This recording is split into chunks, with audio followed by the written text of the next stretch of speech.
Thorazine, Haldol, and Coffee, My Life in a Prison Mental Health Ward by Kaiser. The idea that I would ever be working in the mental ward of a state hospital or any mental ward, or for that matter, be in prison, was totally foreign to me. I was a somewhat successful real estate developer who had also worked for 2 U.S. presidents. But then I found myself in prison for 60 months, and I needed a job. The only requirement for the intermediate care housing, ICH, daily living orderly job was that I had no sex offenses in my background. I didn't, so I was hired. I had seen One Flew Over the Cuckoo's Nest. Hell, a fellow Oregonian had written it, and I could look out my window and see what was left of the original state hospital where the movie was filmed. Now I would be tending to men who would have been housed in that institution, but instead they were in prison.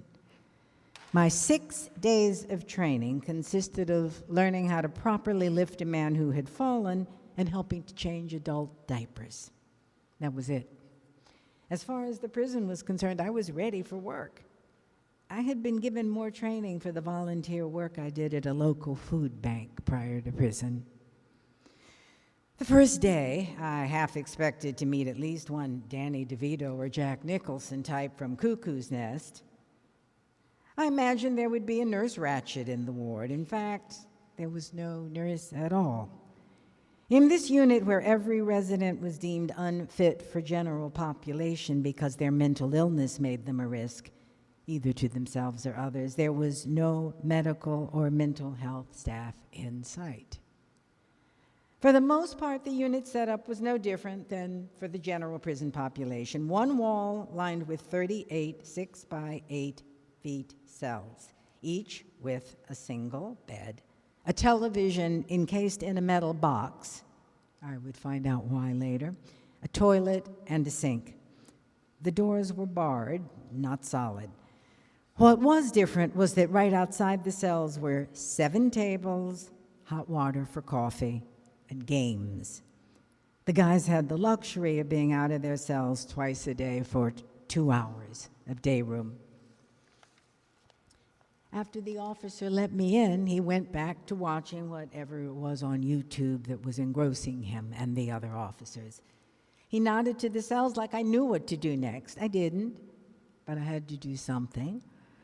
So I went cell to cell introducing myself to each of the 38 residents. I made a point that first day to speak to everyone who was awake. That was a promise I made to myself that day, and I've carried it through for the past 2 years. I don't remember the day I met Roger. He was transferred into the unit from mental health infirmary months after I started working. A thin man in his 50s with glasses so thick that his eyes looked the size of quarters. Roger could be the nicest guy in the world, or the worst.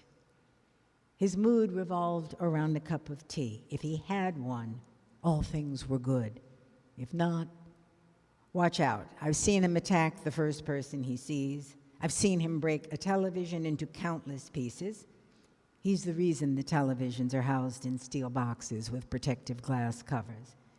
He was one of the few people in the unit with the courts had originally assigned to the state mental hospital. He did spend 6 years there before the state, in a cost-cutting measure, $150,000 per year versus $40,000, decided that he was okay for prison. He fought the move and actually won a court case, but he remained in prison. His original 70-month robbery sentence has turned into a 16-year stretch because of minor and some not so minor infractions, almost all connected to his mental instability. Now he's spent so much time in solitary that the openness of the ICH unit scares him. He's afraid to be around people. When it becomes too much, he goes to extremes to return to the mental health infirmary. He has assaulted fellow inmates, swallowed 6 radio batteries, and even ate a radio, which resulted in a hospital run and surgery. Even though it's not part of my job, I have his tea ready for when he returns. One thing I learned quickly was that everyone on the unit is not seeing things, hearing things, or sitting on their beds rocking back and forth. Some act as normal as anyone, usually thanks to massive doses of antipsychotics. These are usually the saddest stories, and often the most dangerous guys. Miguel is one of those people. He was about to finish his undergraduate degree in Japanese studies, had a job, his own house, and a family who loved him. That all changed on a September morning 10 years ago when he was 22. While working the graveyard shift at a local market, the shirt of a customer became a hologram. From there, things progressed to his believing that he was a god who had special powers to make his college team win or lose games. I asked him if he thought all this odd. One second you're selling a guy a pack of cigarettes and the next you're a god. He told me that in his mind, all this was normal, and to him it was just the way things were. For 2 years, the disease progressed to the point where he saw conspiracy and insults in everything said to him. 8 days before Christmas, he knew someone had to die. The next day, he murdered his roommate as she was sitting at her laptop writing an email to her daughter. Schizophrenia doesn't discriminate. Some are born with it. Many others, like Miguel, experience symptoms in their early adulthood. I worried about him the first day we met. I still do.